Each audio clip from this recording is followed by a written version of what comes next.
주님과 만나는 가정예배, 주만 예배의 시간입니다.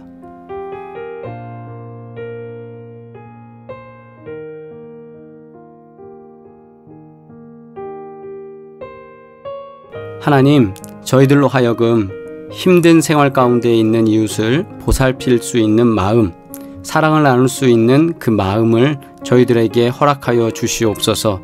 추운 계절에 주님의 사랑으로 섬기기를 원합니다. 우리 이 시간 함께 기도드리겠습니다.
보라, 처녀가 잉태하여 아들을 낳을 것이요 그의 이름은 임마누엘이라 하리라 하셨으니 이를 번역한즉 하나님이 우리와 함께 계시다 함이라. 아멘. 공동기도 드리겠습니다. 우리에게 구원을 선물로 주시기 위해 사랑하는 아들을 보내주신 하나님, 주님의 사랑에 감사합니다.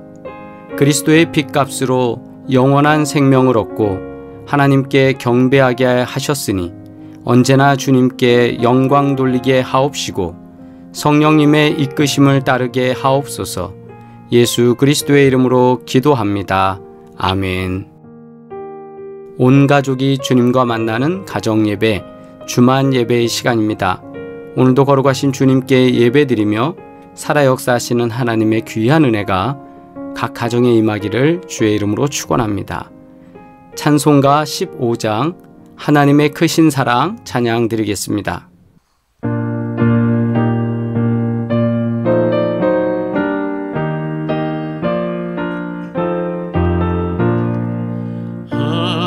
하나님의 크신 사랑 하늘에서 내리사 우리 맘에 항상 계셔 온전하게 하소서. 우리 주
주님의 기도 드립니다.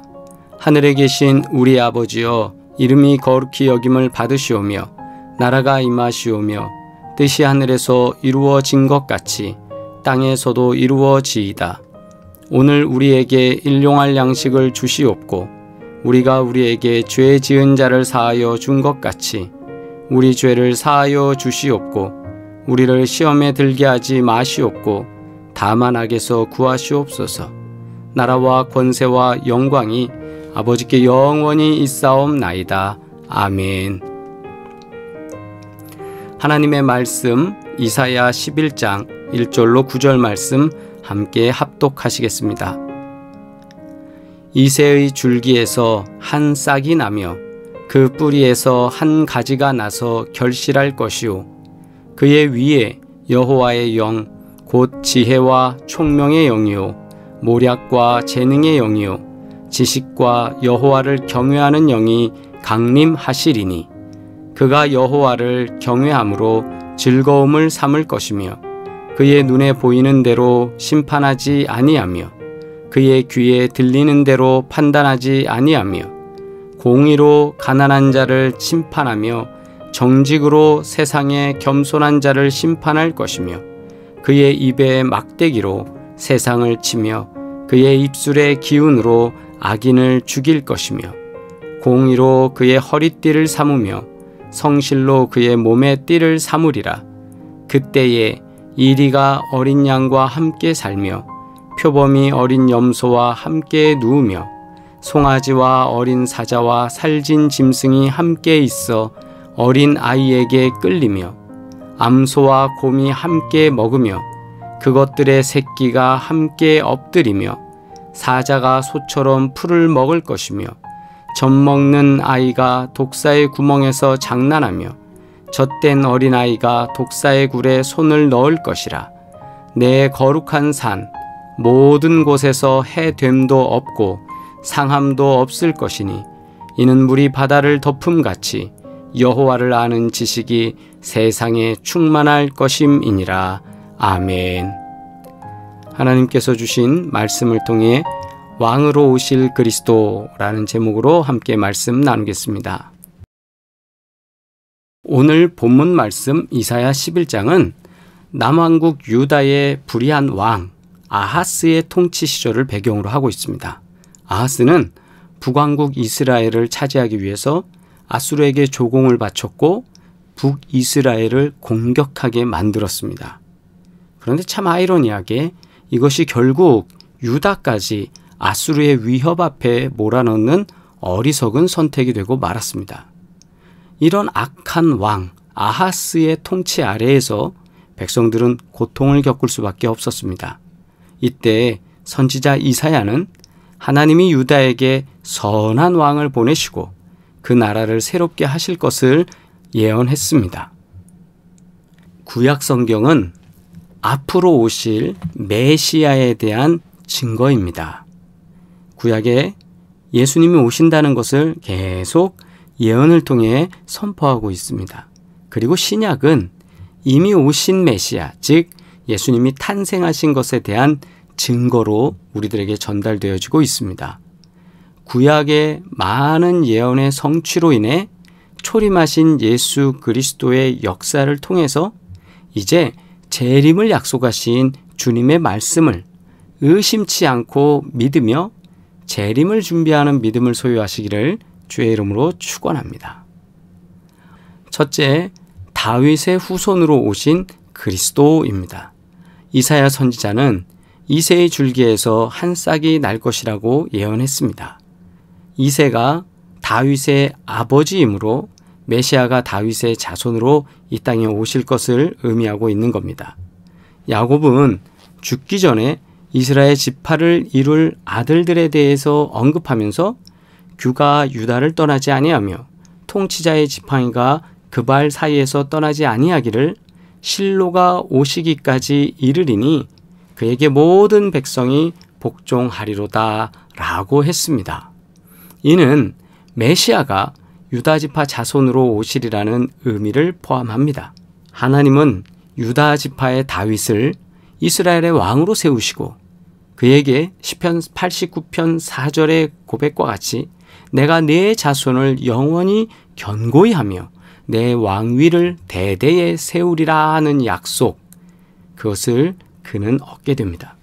이사야 선지자는 하나님의 약속대로 메시아께서 다윗의 후손으로 오실 것을 예언했고 이는 예수 그리스도의 초림으로 성취되었습니다. 즉 예수 그리스도께서 성탄절에 태어나심으로 성취되었다 이 말씀입니다. 마태는 복음서를 기록하면서 예수님이 다윗의 후손으로 유대인의 왕이 되어 이 땅에 오셨음을 선포했습니다. 사도행전 1장 11절에서 그리스도께서는 승천하시면서 다시 오실 것을 또한 약속하셨습니다. 그러므로 성도는 예수님의 재림을 의심치 말고 소망하며 그날을 준비해야 합니다. 두 번째로 지혜롭고 공평한 왕이신 그리스도, 이분을 우리가 맞이해야 합니다. 이사야 선지자는 그리스도께서 여호와의 영, 곧 지혜와 총명의 영이 강림하실 것을 예언합니다. 또한 그리스도를 공의로 심판하는 왕으로 묘사합니다. 이는 그리스도께서 하나님께 지혜를 받음으로 공의로운 재판을 행했던 솔로몬 왕과 같이 하나님을 경외함으로 그 나라를 공평하게 다스리시는 영원한 왕이심을 의미하고 있습니다. 예수님은 불의한 재판에 대해 아무 죄 없는 채 정죄를 받아 십자가에 못 박히셨습니다. 이 세상의 권력과 재판은 완전히 공의로울 수 없습니다. 그들은 의도적으로 재판을 굽게 하기도 하고 본 것과 들은 것만으로 판단할 수밖에 없기 때문에 한계적인 상황을 가지고 있는 사람들이 하게 되는 이 재판은 의롭지 않을 수도 있습니다. 그러나 그리스도께서는 재림하시어 의인과 악인으로 정확히 구별하시고 의인에게는 영생의 복을, 악인에게는 영벌을 주실 것이다라고 말씀하셨습니다. 마태복음 25장 46절에서 그들은 영벌에, 의인들은 영생에 들어가리라 하시니라. 아멘. 네. 그러므로 성도는 그리스도의 재림으로 임할 공정하고 정직한 나라를 소망하며 오직 인내로서 의인의 길을 행해야 합니다. 세 번째는 평화의 왕으로 오실 그리스도입니다. 왕으로 오시는 그리스도, 왕으로 오시는 예수님은 평화의 왕으로 우리 가운데 오셨습니다. 이사야 선지자는 그 평화에 대한 묘사를 이렇게 합니다. 그리스도께서 다스리시는 나라는 이리가 어린 양과 표범이 어린 염소와 송아지가 어린 사자와 독사와 어린아이가 함께 노는 평화로운 나라가 될 것임을 예언합니다. 그날에는 사자와 같은 모든 육식 동물들도 초식 동물로 변화될 것입니다. 이는 죄가 들어오기 전에 에덴 동산과 같은 모습입니다. 그때는 서로 잡아먹는 일이 없습니다. 그리스도께서 오셔서 다스리시는 나라는 죄의 영향이 완전히 제거되어 모든 생명체가 죽음을 겪지 않는 완전한 평화의 나라가 된다는 것입니다. 그때에는 물이 바다를 덮음같이 여호와를 아는 지식이 충만해 하나님의 공의와 평화가 세상에 가득할 것입니다. 성도는 그 평화의 나라를 소망하며 죄악이 가득한 세상 속에서 그리스도의 평화를 심는 그 사명을 감당해야 합니다. 메시아의 초림이 하나님 나라의 시작을 알렸다면 또 우리 주님의 재림은 하나님 나라의 완성을 의미합니다. 성도는 이미 임한 하나님 나라의 백성입니다. 그러므로 재림주로 오실 예수 그리스도를 온전히 섬김으로 재림과 함께 임할 그리스도의 심판을 준비하는 지혜로운 삶을 살아야 합니다. 우리는 지혜롭게 주님의 재림을 준비해야 합니다. 기도드리겠습니다. 거룩하신 아버지 하나님 감사합니다. 오늘도 가정에서 예배드리며 우리에게 왕으로 오실 그리스도, 또 왕으로 오신 그리스도, 다시 왕으로 오실 그리스도를 기대하고 기억하며 감사할 수 있도록 도우시는 은혜 감사드립니다. 세상 마지막 끝날까지 믿음 잃지 않게 하여 주옵시고 오직 주님께 더 많은 영광 돌려드릴 수 있는, 하나님께 많은 기쁨을 올려드릴 수 있는 우리의 삶이 되게 하여 주시옵소서. 병상에 있는 분들을 기억해 주셔서 크고 작은 모든 질병 가운데 치유와 평안의 은혜를 더하여 주옵시고, 특히 파킨슨과 또 오랜 세월 동안 병마와 싸워야 하는 고질적인 모든 질병들 속에 하나님의 치유와 도우심의 역사 있기를 원하오니 주님 역사하여 주시옵소서. 특별히 아버지 하나님, 암과 싸우는 이들이 있습니다. 하나님, 암세포, 암덩어리 하나하나 우리 몸에서 모두 제하여 주옵시고 걱정 근심하지 아니하도록 하나님 큰 기쁨을 우리에게 허락하여 주시옵소서. 또한 기업을 경영하는 이들, 직장 생활하는 이들을 기억해 주셔서 믿음의 방법으로 따르며 살아갈 때에 하나님께서 예비하시는 크고 놀라운 복을 누릴 수 있도록 하나님 인도하여 주시옵소서. 이제는 우리를 구원하신 예수 그리스도의 은혜와 하나님 아버지의 끝없는 사랑과 성령의 인도하심과 치유하시는 증거들이 오늘도 주님께 예배드리는 모든 사랑하는 식구들 가운데 이제부터 영원토록 함께 하시기를 간절히 축원하옵나이다. 아멘. 할렐루야. 우리 채팅으로 인사 나누시겠습니다. 거룩하신 하나님께서 우리에게 기도 제목을 주셨습니다. 파킨슨, 그리고 뇌혈관 질환 등 여러 노인성 질환들이 있습니다. 주님께서 치유하시고 회복시키시며 강건케 하시는 은혜가 있기를 원합니다. 고관절 디스크 협착, 또 우리 주변에 있는 나쁜 마음을 품고 있는 사람들의 이르기까지 하나님께서 모두 막아주시고 안전하게 하시고 강건케 하시기를 원합니다. 또 하나님께서 우리의 사업장에 복을 더해 주셔서 구보 공연과 헤어 플래너, 송파아비오 부동산, 마세워킹 이수점 날마다 주님의 은혜로 형통케 되기를 주의 이름으로 축원합니다. 우리 다시 만나는 시간까지 복되시기를 바라고 평안하시길 바랍니다. 주님께서 태어나신 성탄절에 다시 만나 뵙겠습니다. 사랑합니다. 메리 크리스마스.